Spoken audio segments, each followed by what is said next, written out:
Perasaan benci mewarnai perjumpaan awal Chris Callorn dengan Islam. Lelaki asal Leeds, Inggris ini semula menganggap Islam sebagai alien atau makhluk asing bagi orang-orang Britania dan Eropa umumnya. Chris memandang ajaran Nabi Muhammad SAW sangat mengancam eksistensi kebudayaan Barat. Untuk mengekspresikan kebenciannya, Chris Callorn cukup aktif di internet. Melalui akun media sosialnya, ia menyebarkan hasutan-hasutan yang bernada Islamofobia. Tujuannya untuk meyakinkan orang-orang bahwa Islam adalah virus menakutkan bagi kehidupan modern. Di satu sisi, Chris mudah terpengaruh berbagai pemberitaan tentang terorisme yang acap kali disangkut pautkan dengan Islam. Sebagai contoh, serangan teroris di London pada 7 Juli 2005. Peristiwa nahas itu menelan 52 korban jiwa dan mengakibatkan ratusan orang luka-luka. Oleh berbagai media massa, para pelaku bom bunuh diri itu dicap sebagai kelompok teroris Islamis.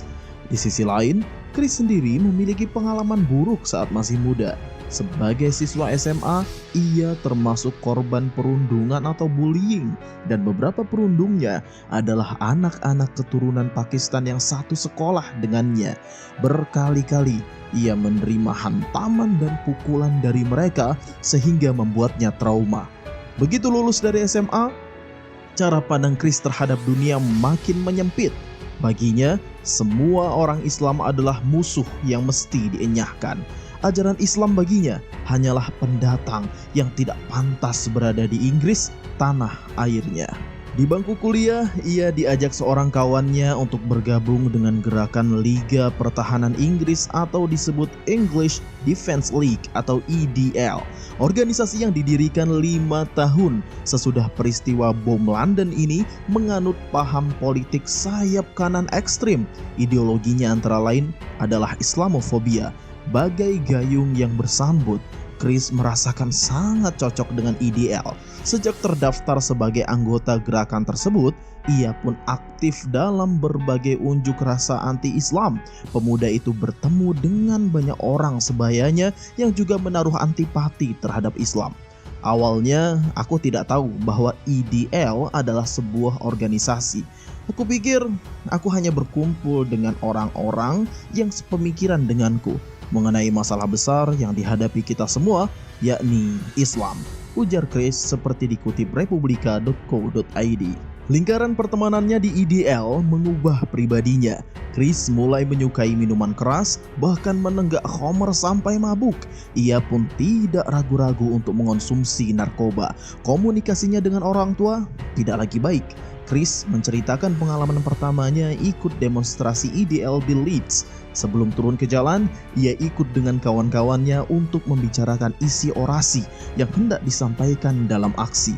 Yang jelas, spanduk dan baliho yang akan dikibarkan mesti memuat pesan anti-Islam yang kuat.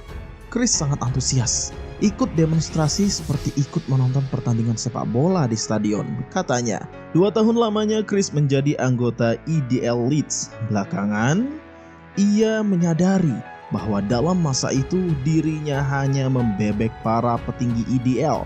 Tidak pernah sekalipun terlintas dalam benaknya untuk mengenal atau mencari tahu sendiri segala hal tentang Islam. Chris awalnya mengira Islam adalah agama yang dipeluk oleh orang-orang non-Eropa saja. Barulah sesudah lewat 2 tahun aktif di IDL, ia mafhum bahwa Muslim bukanlah identik dengan kebangsaan tertentu, katakanlah Arab. Ternyata tidak sama dengan Islam. Bahkan di dunia Arab pun ada banyak pemeluk Kristen misalnya. Malah faktanya, negara dengan jumlah Muslim terbanyak justru bukan negeri manapun di Timur Tengah, melainkan Indonesia, sebuah republik di Asia Tenggara. Islam adalah agama yang mengatasi golongan etnis, kebangsaan, ras, atau warna kulit. Selama 2 tahun di IDL, aku hanya menerima dan menerima saja apa kata orang. Aku belum sampai pada kesadaran bahwa sesungguhnya banyak yang tidak kupahami tentang Islam, ucapnya. Sampailah ia pada pengunjung tahun ketiga sebagai seorang simpatisan gerakan Islamofobia itu. Chris mulai berani untuk mempertanyakan banyak hal tentang ideologi IDL. Pertama-tama, ia hendak menggali sebenarnya Adakah sesuatu yang sungguh-sungguh berasal dari ajaran Islam yang pantas dibenci oleh dirinya dan manusia pada umumnya? Chris Kellorn perlahan-lahan menjauh dari berbagai aktivitas ideal. Sebaliknya, ia kian aktif menjelajah internet guna menemukan sumber-sumber pengetahuan tentang Islam. Tidak puas dengan itu, penggemar sepak bola itu juga menyambangi beberapa toko buku di Leeds. Tujuannya adalah mendapatkan buku-buku tentang ajaran agama tauhid ini, termasuk mushaf Al-Quran plus terjemahan dan kisah-kisah Nabi Muhammad SAW. Pada 2013 terjadi perpecahan di tataran pimpinan ideal. Salah seorang tokohnya bernama Tommy Robinson memutuskan untuk keluar. Keputusan Tommy dipengaruhi kedekatannya dengan kelompok pemikir muslim yang moderat, yaitu kelompok The Killiam. Think Tank itu berdiri pada tahun 2008. Beberapa inisiatornya berasal dari kalangan akademisi seperti Ed Hussein dan Majid Nawaz. Namanya juga merujuk pada sosok Abdullah Killiam yang hidup sejak 1856 hingga 1932. Seorang mu'alaf yang mendirikan masjid pertama di Inggris. Tokoh asal Liverpool itu lahir dengan nama lengkap William Henry Killiam. Putra seorang bangsawan lokal itu menjadi muslim usai mengunjungi Maroko pada tahun 1887. Hingga 2010, Chris memang tertarik untuk mempelajari Islam secara mandiri. Namun, dirinya masih mengidap kecanduan narkoba dan miras. Hal itu cenderung menghalanginya untuk belajar dengan sungguh-sungguh. Bahkan mulai 2015, dirinya sempat terperosok lagi pada paham Islamofobia. Pada 7 Januari di Paris, Prancis, terjadi penembakan terhadap sejumlah editor Charlie Hebdo. Kejadian itu dilatari kegusaran terhadap karikatur Nabi Muhammad SAW yang dibuat media massa satir tersebut. Siapa sangka, hidayah Allah menerangi hatinya dengan jalan berbeda. Pada suatu malam, Chris menemukan sebuah video di YouTube mengenai status Yesus atau Nabi Isa. Tayangan itu menegaskan bahwa Nabi Isa adalah seorang utusan Tuhan, bukan anak Tuhan.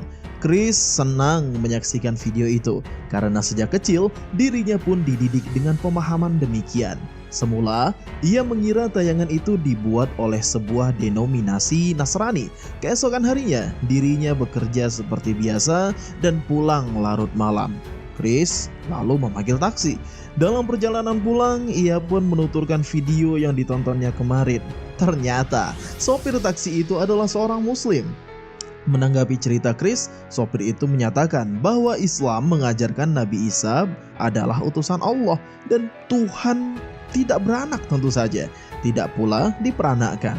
Begitu tahu sopir taksi itu adalah seorang muslim, langsung aku katakan, "Kamu muslim, kamu teroris." Tidak disangka dia tersenyum saja mendengar perkataanku, kenang Chris. Sampai di depan rumahnya, Chris pun turun dari taksi. Sambil menerima bayaran, sopir taksi tersebut dengan tenang berkata kepadanya, "Coba Anda tonton hingga tuntas video itu." Beberapa hari berlalu, karena kejadian di taksi itu, Chris berupaya untuk tidak lagi menonton video tersebut. Anehnya, hatinya justru merasa terpanggil untuk menyimak hingga tuntas tayangan di YouTube itu. Seolah-olah hatiku berkata, "Aku harus mencari tahu kebenaran," ujarnya. Beberapa pekan lamanya kemudian, Chris mengikuti kajian yang diadakan saluran YouTube itu. Ia pun makin yakin akan kebenaran risalah Islam. Islam mengajarkan Nabi Isa adalah salah satu dari sekian banyak orang mulia yang menjadi utusan Allah di sepanjang sejarah. Rasulullah Muhammad SAW adalah Nabi terakhir. Risalah yang dibawa beliau berlaku hingga akhir zaman kepada seluruh umat manusia. Inilah yang menjelaskan Islam mengatasi segala identitas suku, bangsa, dan warna kulit. Akhirnya, Chris condong pada keyakinan Islam. Suatu hari, ia merekam dirinya sendiri yang sedang berlatih melafalkan 2 kalimat syahadat dalam bahasa Arab. Ternyata, video itu kemudian disebarluaskan oleh seorang kawannya yang aktivis IDL ke khalayak luas. Awalnya, Chris merasa malu untuk mengakuinya. Ia beberapa kali menyatakan bahwa video itu hanya editan. Di berbagai platform media sosial ia menulis, "Saya bukan muslim." Akan tetapi, lama-kelamaan ia makin sering merenung. Sejak serius mempelajari Islam, dirinya tanpa disadari mulai meninggalkan kebiasaan-kebiasaan buruk, semisal mabuk-mabukan atau mengonsumsi narkoba. Dengan penuh kesadaran, ia pun membulatkan tekad untuk menjadi seorang muslim. Chris lalu memulai kontak dengan komunitas pemuda Masjid Raya Leeds. Mereka antusias sekali begitu mendengar ada yang hendak masuk Islam. Tidak lama kemudian, mantan aktivis Islamofobia ini mengucapkan syahadat. Resmilah dirinya menjadi seorang muslim. Aku sangat bahagia, ujarnya. Sejak bersyahadat, pria berusia 31 tahun ini berubah nama menjadi Isa Chris Kellorn. Sejak memeluk Islam, menjadi jelas bagiku tujuan dan makna kehidupan ini. Katanya, wallahu a'lam bishawab. Semoga Allah terus menguatkan keimanan Isa Chris Kellorn dan keimanan kita semua. Amin. Allahumma amin. Jangan